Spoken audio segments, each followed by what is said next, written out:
Now loading podcast, period.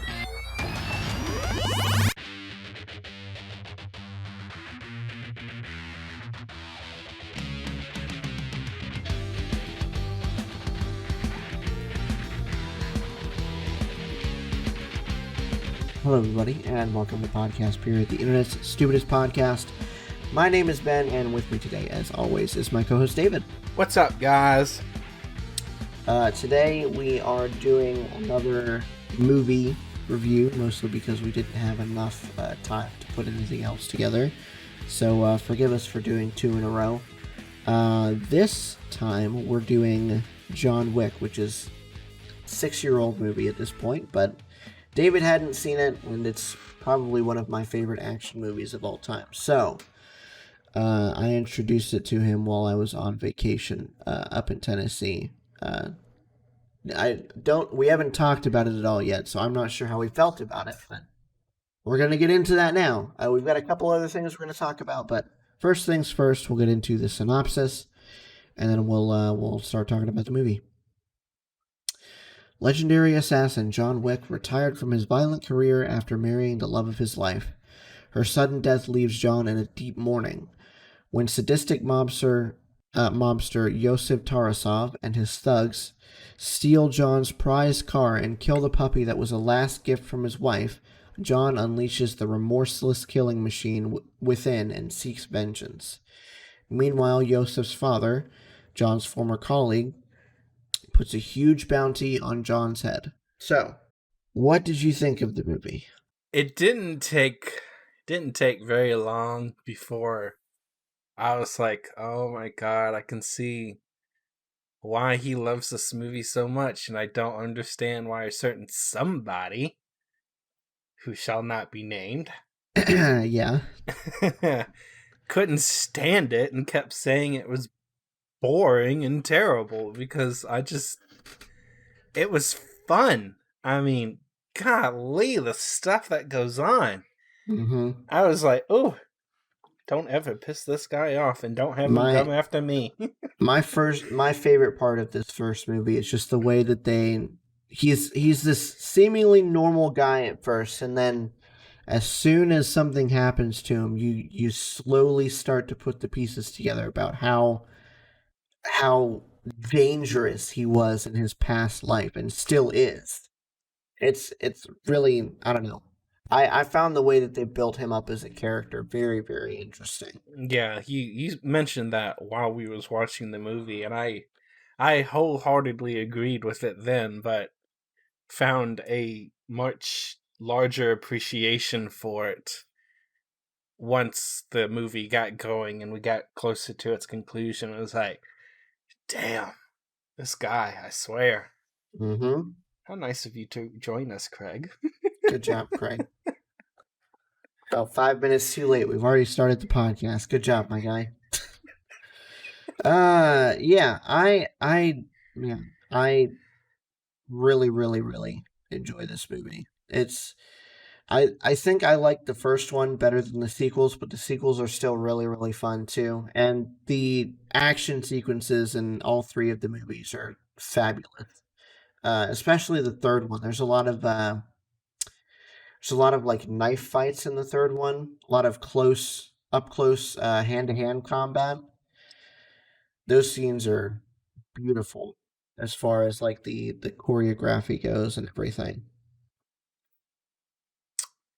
We'll have to continue that and watch the rest of them and have a follow-up for that, because I'm very interested and so want to see them. Just haven't had the time yet. We wanted to do this episode while we were still together, but we did not have any time for anything, so. No, not really. It is what it is. Yep. So, anything specific? You said you had questions for me. What are your questions? Okay, so is this this has to be set in like an alternate universe, right? Like, we get to the scene where I don't know exactly what happened to get us there. I was trying to absorb the movie, and I definitely need another pass at it to to go back and fill in some of the holes in my head, but Mm-hmm. at some point the cops show up to, I believe it was his house, or Oh, that one cop? yes, Mm-hmm. and he like instantly recognizes him. He clearly sees that something has gone on inside of the home and just assumes it is business as usual, I believe he put it, or back in business or something like that, and it quietly leaves. And it felt like it was somehow sanctioned by the authorities, or I don't think I don't think that it was sanctioned by the authorities per se. I think this guy, there's the secret assassin network that he's a part of or whatever with that well, that hotel and was going to everything. be another question, like what's up with that. So Yeah. I don't know. Maybe you have to do a small synopsis of that as well, or what, but that's also something I was kind of confused about at the beginning. Well, anyways, I'm pretty sure that this guy is somehow connected, or that cop is like somehow connected to that whole thing. So, Okay. Gotcha. so what other questions did you have? Was Well, that the as only one? the next thing would be like this secret assassins club that I guess is what, a part of this hotel, or that's like corporate HQ or something for this club? Like what was the deal with that? So it's not really explained much in the first movie, but they do get into it more in especially the second movie, the third Mm-hmm. movie a little bit, but especially the second movie. Okay. So I don't know. Best It's left for it's another time then. yeah, it's kind of hard to explain without having all of the context that the second movie gives you. So Okay. for right now, it's just this secret assassin network that this hotel is a part of, and you can put out hits on people and blah blah blah blah blah blah blah blah, all that jazz. And I guess I would assume that the, for lack of a better word, cleanup crew is also a part of this network, Yeah. Mm-hmm. and you just pay for services rendered, and you should be good to go. Pretty much. Yeah. Okay, gotcha. Mm-hmm. No questions asked. Yep. I like that. That was pretty cool. Yeah. There's a lot of things in this movie that don't necessarily get explained right away, but I don't know. I really enjoy this movie just as a nice watch through by itself. Mm-hmm. So, do you have any other questions? No, not right now. Let's we can move on. Okay. What else specifically should we talk about here? I don't know. You know this movie better than I do. I mean, it's a pretty straightforward movie. If you've seen it, then there's not really much to talk about. I mean, there's the action scenes. I mean, this is an action movie, so They were we could pretty. talk about that. They Yeah. they were pretty cool. I like the action scenes. I'd have to say my favorite in the movie is probably when that team shows up to his house and he just wrecks all of them. Right before we see the cleanup crew and that cop. But that whole scene in his house with the team and him just like bulldozing through them was awesome. I loved it. I don't know. It's hard to say. It was something else that I like the I guess the unauthorized, unsanctioned, not approved by management, lady assassin, I guess, for lack of Mm-hmm. a better word. That whole scene where she almost got the best of him, but clearly didn't. I thought the sniper was also a part of that team, and then figured out, oh no, he's just helping him out. Mm-hmm. I like that scene a lot too. That was really dangerous. Femme fatale type situation. Femme fatale. Yeah, that's what I said. Femme fatale. Is that what she said, though? Yeah. I know what I said. Yeah, I honestly don't know if there's anything more to say about this. I really enjoy the movie, you know? I can't say if you haven't seen it and you like action movies, this is definitely a movie that you should see. This along with the other two movies in the series. I don't want to talk a lot about it because I don't want to spoil anything for anybody who hasn't seen it, you know? Well, then they need to see it because this is amazing. Yes. It's And so I can't good. believe I hadn't seen this on my... I've never seen it on anything to watch it, I don't think. I don't know. I've heard you talk about it before. We've mentioned it I don't know how many times, and yet somehow, some way, we've never watched it. Finally bring it up again. It's never been on like any streaming services as far as I know. I knew about it through like the internet, I guess. So it's probably one of the most well-received action movies that's ever like come out. I mean, you got your Die Hards and your Lethal Weapons, and I think the John Wick series is shaping up to be another one of those long-running series. Hopefully, hopefully with only good movies, because as series go on, they tend to get a little bloated, but yeah, they lose their original luster. yeah. We'll have to see if John Wick continues that trend. But so far, the first 3 movies I have nothing but praise to put forth. So yeah, I don't know. I don't think there's anything else we can really talk about without giving anything away. So Okay, it's good. If you haven't seen it, go see it. What would you give this? What would you give the movie out of 5 silencers? 5 silencers. I'd say a 4.25. Yeah, it's a really good movie. I'd say a 4.5. I think maybe a 4.75. Okay. Not a big discrepancy there. No, not really. All right, so we're gonna move on to our one news topic of this show. We're really only talking about this because it was pretty close to where David lives and to where my parents live.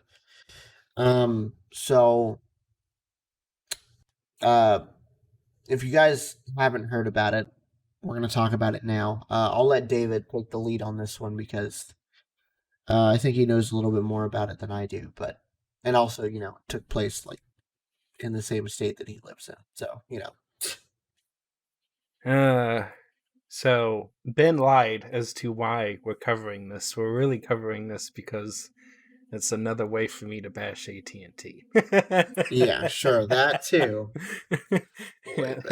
Not really. I just thought of that as an afterthought, and I was like, yep, perfect. I needed any excuse to do that. So, it's hard to laugh about it, but thankfully it was a pretty uneventful event, all things considering. Most of you probably heard it, and if you haven't, I'm kind of surprised. But Nashville, unfortunately, as much as they've gone through this year with this last year with everything that happened, COVID, the tornadoes, almost forgot about the tornadoes, and riots and everything related to everything that's gone on in 2020. Thank goodness it's over with. May we never have to live through that mess again. We had I guess you'd call it a domestic, I don't know if you want to call it domestic terrorism or not, considering it was one lone suicide bomber. I would call it domestic terrorism. Yeah, that's good enough. Definitely. Suicide bomber who detonated a recreational vehicle filled with explosives in downtown Nashville on 2nd Avenue. For those that know the area, it was between on 2nd Avenue between Church and Commerce Streets, which is, for those who don't know the area, but you know the landmarks, it's right across from the river from the Titan Stadium, Nissan Stadium. So it's literally right across the river. You've got First Avenue, which has Broadway right there, which everybody knows Broadway from everything Nashville related, because that's like main heart of downtown. It's literally like 2 streets over from that. So it's very close to downtown. And he took out some pretty praised local restaurants, and I believe there was a boutique shop in there and a tattoo parlor as well. But the main thing, and what looks to probably have been the target of his bomb, because they still haven't determined a motive yet. The FBI is working on that, and there's been a lot of things that have come out in the last week or so concerning it, but we still don't have a definitive motive.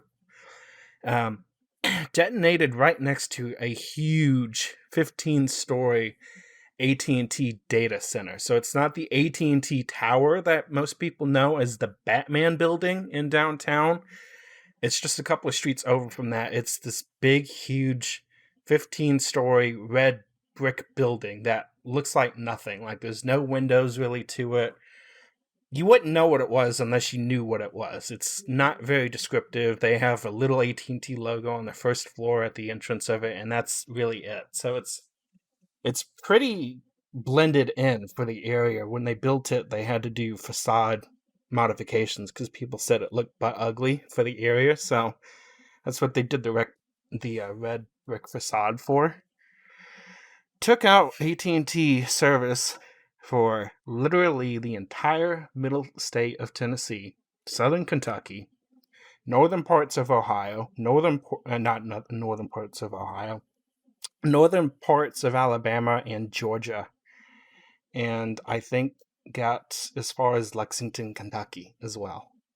Sheesh. So took out everything for at least 2 days due to all the damage done to the building and the major infrastructure issues. They had no electrical power. And to AT&T's credit, they did have it set up with emergency generators that ran off natural gas, but they had to cut gas service to the area as well. So after a few hours, all the batteries were depleted, everything in the building shut down, and they blacked out the entire area. No cell service, no AT&T telephone lines, no AT&T internet or TV, and it knocked out a lot of the 911 communications for the area as well. My service was affected by it as well. 2 days after my phone itself had died, had to switch to my backup, and 2 days later I have no service again. Thank goodness I have a different internet provider, and we managed to get through that. But for what seemed like a terrible act, and it is, only 3 people were injured, and only 1 person died, and that was the monster behind this entire thing. Oh, According to Wikipedia, 8 people were injured. What was it, 8? Yeah. Well, last I heard it was 3, but I've been out of the loop for days too. Oh, but that seems to be it, thank goodness. For him, it looked to be a lone act. It doesn't look to be connected to anything else. Mm-hmm. There was a lot of reports in the area of strange things that happened a couple of days after the fact, and I think something even happened. It was either Cincinnati or it was Cleveland. I feel like it was Cincinnati. Somebody left an abandoned RV somewhere.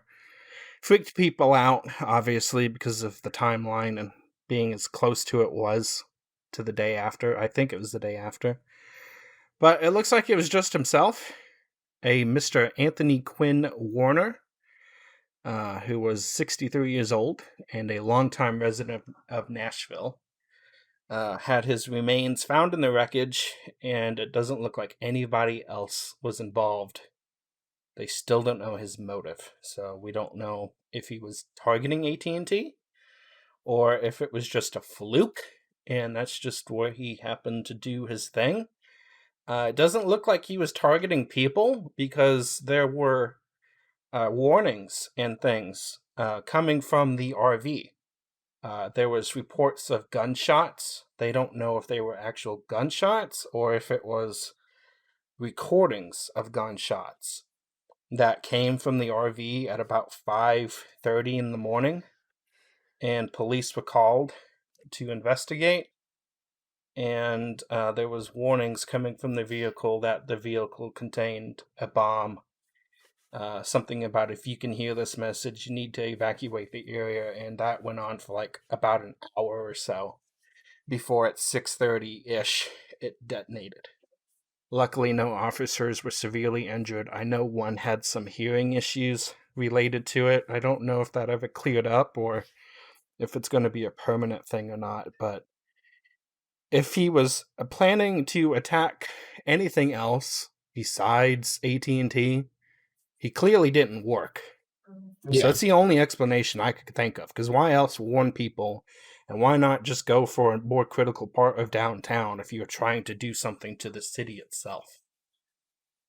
So what he was doing, I don't know, but it has to be AT&T related. There's just no way it's not. What are you thinking, Ben? Oh, I don't even know. This is just a piece of human garbage. That's all I have to say. Yeah. That's a good way to put it. He got very lucky that nobody was hurt or nobody was killed. Yeah. Besides himself. The scary part, they did release a few days later that I guess an estranged girlfriend had reported that he was saying something about making bombs, and there was an attorney involved with that as well, who, according to Metro Nashville detectives, was representing the girlfriend and also Anthony Quinn Warner. So there was definitely warnings and indications that this man may not be stable. She made claims of him making bombs in the RV, and that supposedly the attorney believed her, but somehow, some way, it was never followed up. They came back a few days later and tried to make contact with Anthony himself, but he was not there, and they didn't have the proper authorization, warrants, or anything to do an actual search of the RV. And it seems that it just sat for about a year or so. It was August of 2019 that those reports were made. So,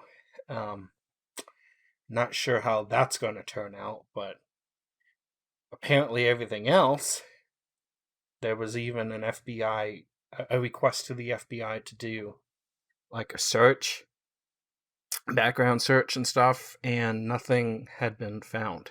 So they kind of just dropped it, because apparently the woman was not necessarily in the right state of mind, and they even requested a psych eval for her as well. So I'm sure that had something to do with it, but the fact that the attorney supposedly believed her but then didn't really... There's two different sides to that argument. The attorney claims that he did request that police investigate it, but police also indicate that the attorney supposedly represented Warner as well. So there's a conflict of interest there as well. I mean, they can't necessarily be going through him if he's an actual attorney to the client. So it's hard to say exactly. I'm sure more of that will come to light as well, but apparently he was a fruitcake. That's all I can say. Yeah, it's probably nicest way to put it. Yeah. Do you want to go over the bizarre beliefs and writings real quick? Yeah, sure. Let me pull up one of them articles. Sure, you can trust this domain.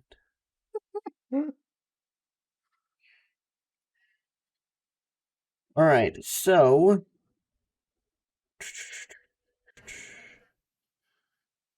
there's a ton of things that he sent to acquaintances all over the USA. Apparently, I'm trying to find specifics.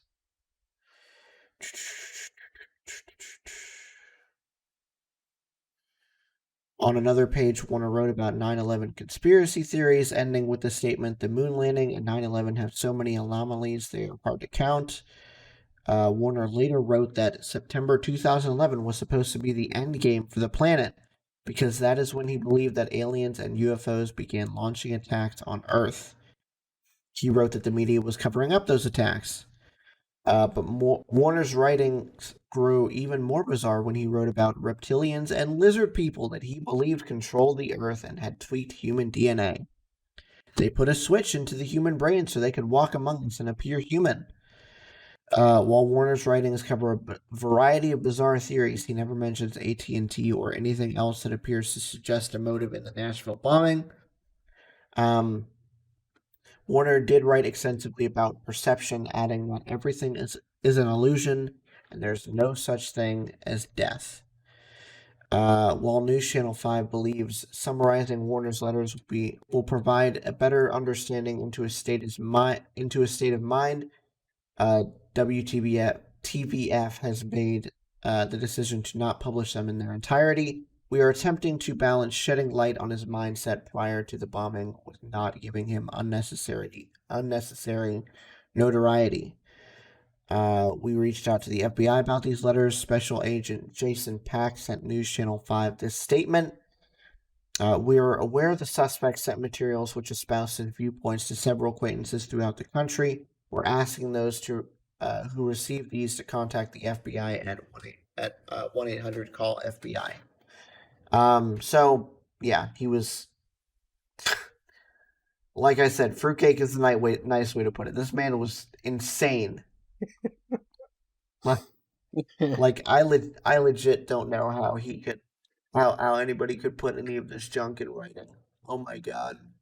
9/11 conspiracy theories, moon landing conspiracy theories, lizard people conspiracy theories, alien conspiracy theories. This man believed in like almost every conspiracy theory under the sun that I've ever heard of. It's oh my god. Isn't it just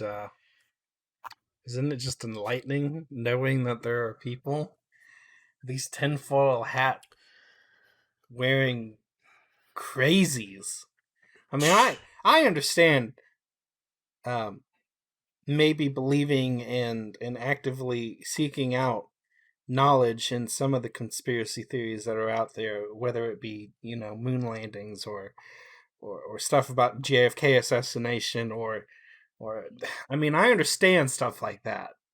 And if you're one of those people that, can believe it, I'm not saying anything bad about you, but clearly this guy took it to an extreme unhealthy level. Mm-hmm. And this is what happens when we do stuff like that. It's crazy. It's scary to think about that people are out there like that. Yeah, I know. The thing is, like, in the back of your mind these people exist, but at the same time, like, you don't want to believe that anybody would act on anything crazy. You want to believe that these people are sitting in their mom's basement writing on like Reddit and whatever weird Dark conspiracy nonsense, theory yeah. site that they can find, but yeah, which is fine. Yeah, you're more than welcome to do that. Just don't bomb people, like, for real. No, don't do that. Don't go psycho. Yeah, I don't even know. Wow. Anyway, yeah, I think that's where we're gonna leave this that story. I don't think we said this gentleman's full name. So I did. did you? Yeah, Anthony Quinn Warner. Well, he's a dickhead. He shouldn't be remembered for anything other than the fact that he believed that lizard people walked among us. So, you know.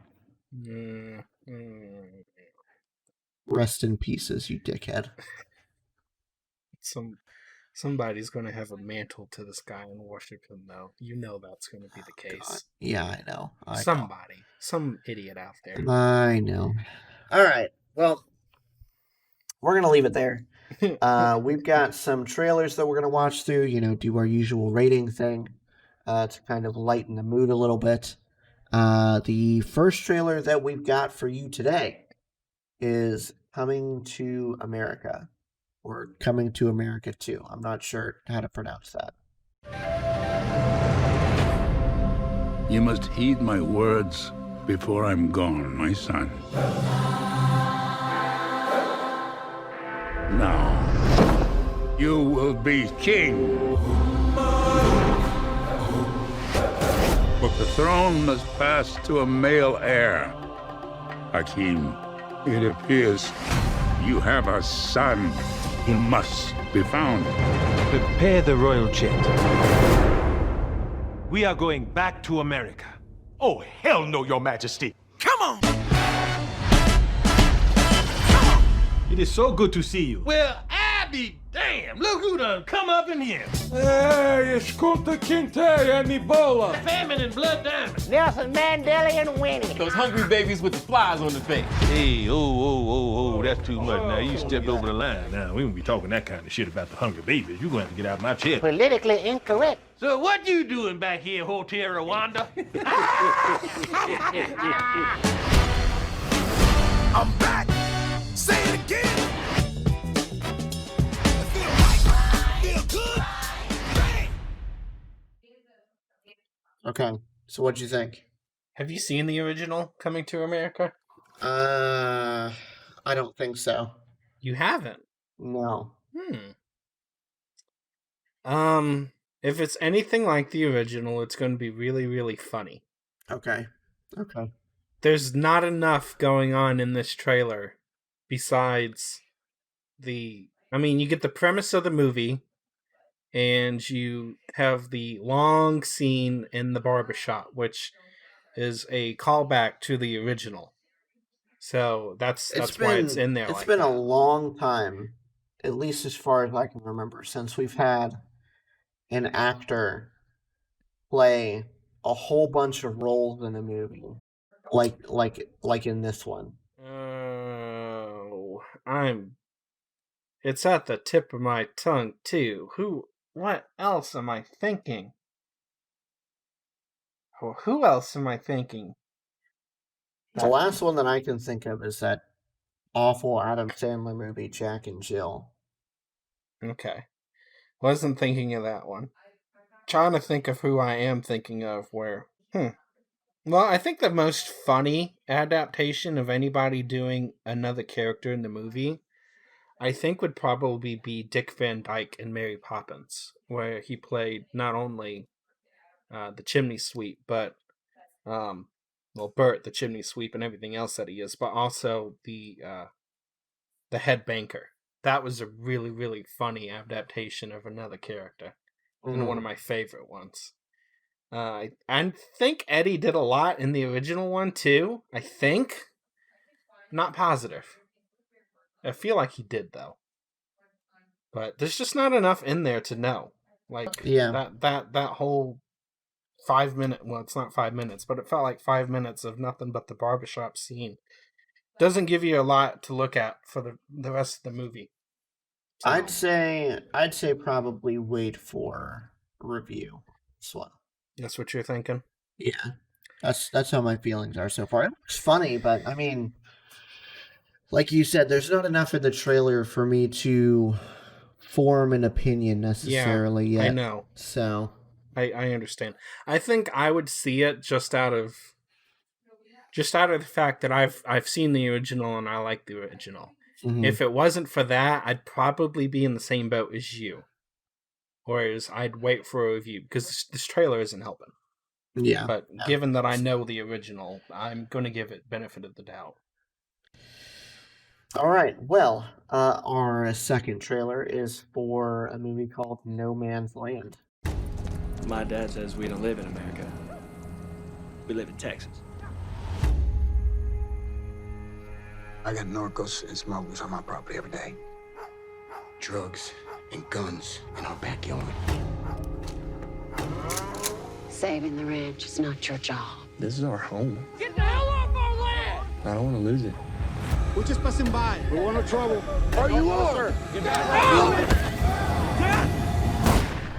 Get away! Get away! ¡Fernando! No le des la espalda a Dios. ¿Quién le dio la espalda a quién? This ain't fair. They were on our land. Shot a boy in the back. Hey! Hey! How dare you chase our son off Mexico like he's some criminal? Things could get a lot worse. Tell him to come home.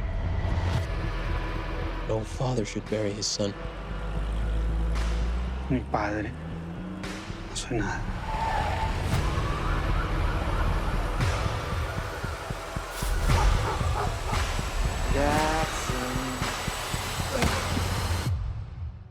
All right. What do you think? I don't know if I'm getting enough of it to, well, at least not enough inspiration out of it to say that I'd want to watch it. Yeah. It'd have to be a really, really convincing good review to say otherwise for me. Yeah, I'm not getting what this movie wants to be out of this trailer. Like, is it supposed to be an inspirational movie where this guy is going to find himself after he accidentally killed this dude's son, or is this going to be like a revenge type movie? Yeah, or... well, that's what I thought it was at the beginning. Yeah, that's what I thought too. And then God tried to get all inspirational. I'm like, what do you want to do here? Exactly. Like, what is it? Yeah, I'm with you. I'd probably wait for a review on this one. I don't have high hopes for it, TBH, but I don't either. all right. Our next trailer is for Murderous Trance.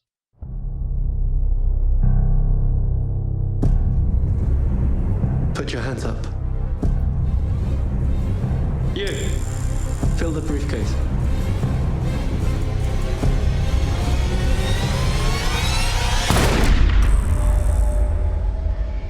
So you shot two innocent people just so you could raise the money for your vision of equality. I don't remember.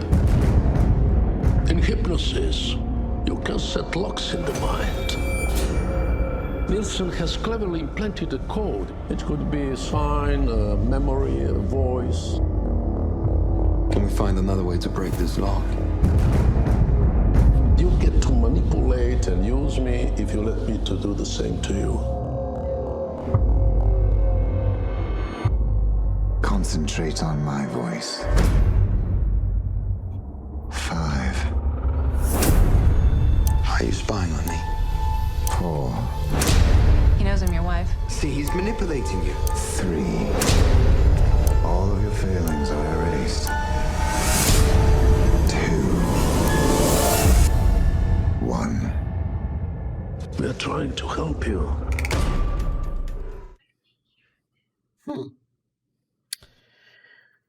Seemed interesting. I'd probably wait for a rental on this one, I think. Yeah, I could see that. It seems interesting. I think I'd probably want to wait for a review on it, honestly, just to see what everybody's thinking. I don't know. I could see me liking it, but I also don't have a lot of hope at this particular moment. So I see where you're coming from. I think I'm interested enough by the trailer that I wouldn't have to worry about a review necessarily. I mean,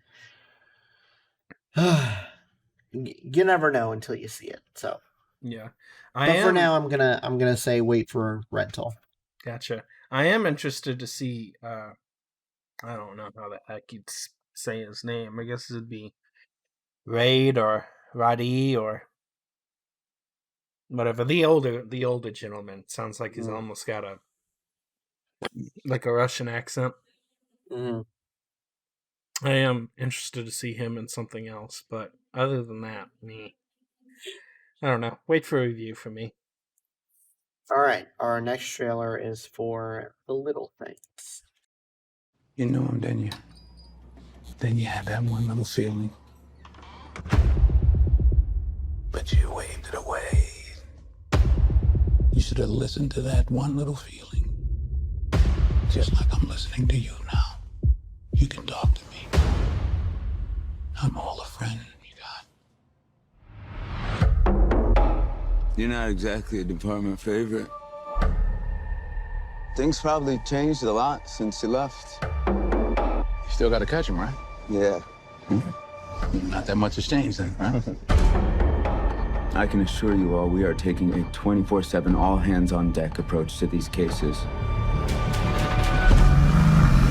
Guy's a shark. If he stops, he dies. He likes to drive. Probably has a decent car, maybe 2, high mileage. You must really like my car. I do. How's the trunk space? Something I gotta know. How's a guy with the best clearance rate in the department work 15 years without a promotion? Maybe I didn't go to the right church. When I look in your eyes, what I see, it ain't good. Huh. That was really interesting. I'm torn between wanting to see it in the theaters and wanting to wait for a rental, honestly. What do you think? I'm thinking more wait for rental. Yeah? Yeah, I'm thinking so. It's interesting. It's one of the more interesting ones. Yeah, I think I'm gonna lean that way too. Yeah. But it's the closest one to saying we'd go to the movies tonight, so far it's that's saying something. Woo! All right, our last trailer of the night is for Fear of Rain. I don't know what to say. Whatever comes to mind.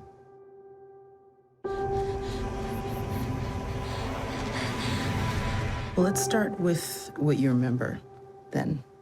Do you recall anything? I was in the woods. There was a man chasing me. And no one believes me.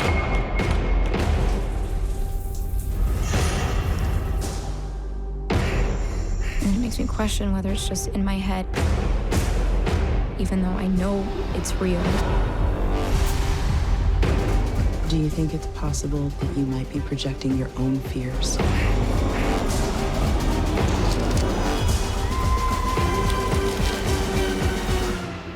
Yeah. I'd say wait for review on this one. Yeah, solidly wait for a review. I wouldn't do good in a situation like this if I thought I was going crazy. I'd need confirmation. Oh, yeah. I can't. I'm bad about being like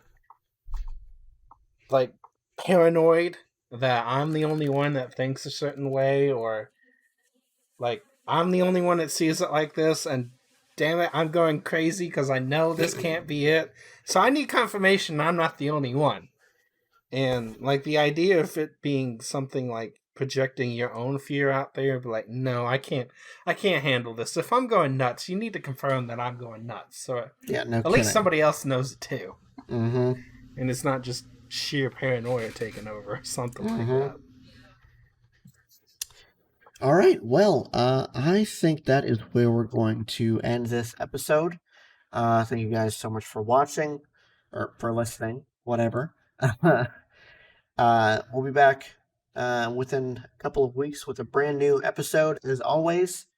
And yeah, see you guys next time. It'll be a proper introduction to 2021. Yes. Mm-hmm.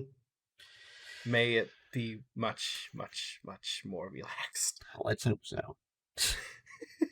All right. Talk to you guys later. Bye. Bye, guys.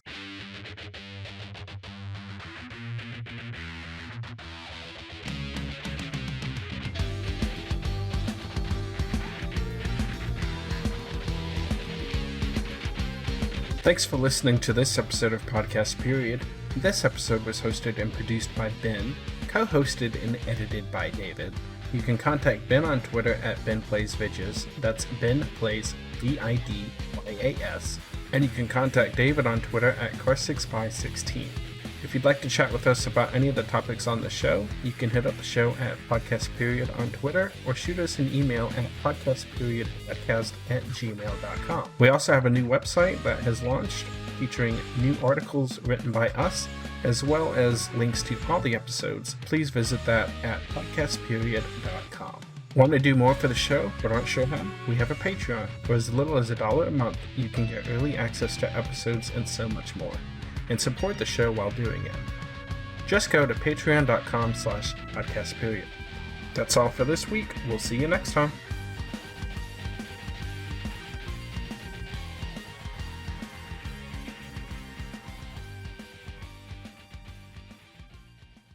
This was a Nerdgasm podcast production. Well, that was another in a long series of regrettable life choices. Served at nerdgasmpodcast.com.